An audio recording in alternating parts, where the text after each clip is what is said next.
Adrian is a deeply frustrated father. Judy, his wife, is exhausted from keeping the peace.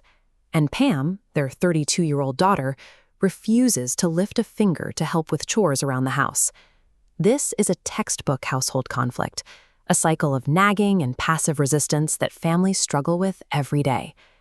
To find a way out, the family begins a series of sessions with David and Jill Scharf, founders of the International Psychotherapy Institute. The Scharfs ignore the chore schedule. Instead of negotiating household rules, they monitor the family's underlying emotional temperature. This clinical approach relies on a specific premise. The problem a family fights about most loudly often masks a much deeper injury. Mid-session, the therapists sidestep the argument over chores and ask a routine background question. Are there other children in your family? Adrian's answer to this is sudden and devastating. They had a son, Vic. He committed suicide 10 years ago. The bickering about laundry and dishes stops instantly. A decade of unprocessed grief fills the room. Vic's death was violent and unexpected. It fractured the family's sense of time, leaving them frozen in the immediate aftermath of the tragedy. This detail changes the entire context of the session. The family is struggling to survive a catastrophe that they have never actually discussed. A family is a single biological system, seen here as a stable network. When trauma strikes, the impact vibrates through every connection. To prevent collapse, the system reallocates resources, forcing the remaining members into a rigid configuration to compensate for the missing piece. For 10 years, this family's primary survival strategy was avoidance.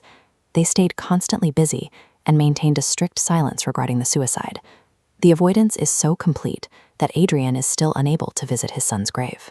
Because the trauma was buried rather than processed, the family system warped its own structure to keep the secret safe. The Scharfs notice a recurring rhythm in the room. Whenever the conversation shifts toward Pam growing up or moving out, her parents' anxiety spikes. The constant fighting over chores functions as a defense. It keeps the family focused on a small, manageable problem so they don't have to face a larger one. This scale illustrates the threat of Pam leaving. If she moves out, she leaves her parents alone in an empty house. For parents who never survived their first loss, her departure feels like a final abandonment, one their marriage may not survive. Pam remains dependent because it allows her parents to relax. As long as she is incapable of handling adult life, she remains anchored between them, absorbing their silence. Pam's failure to launch serves as a protective shield. She is staying a child to keep her parents emotionally alive. Unprocessed trauma doesn't disappear. It becomes dead baggage. If the family cannot carry it together, one person usually carries it alone. This pain is often projected onto the most vulnerable family member, forcing them into a dysfunctional role to maintain the family's balance. This architectural diagram represents a holding environment. This is a secure boundary designed to contain volatile emotions so they can be examined safely. Inside this space, family members can finally name their unexpressed worries without fearing that the truth will destroy the household.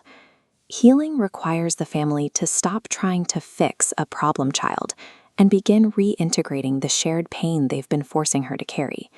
The lessons from the Scharf case apply to the architecture of families in general. A stubborn, seemingly irrational pattern of conflict is usually a disguise for a deeper vulnerability. We can stop asking what a family is fighting about and start asking what hidden trauma they are working together to protect.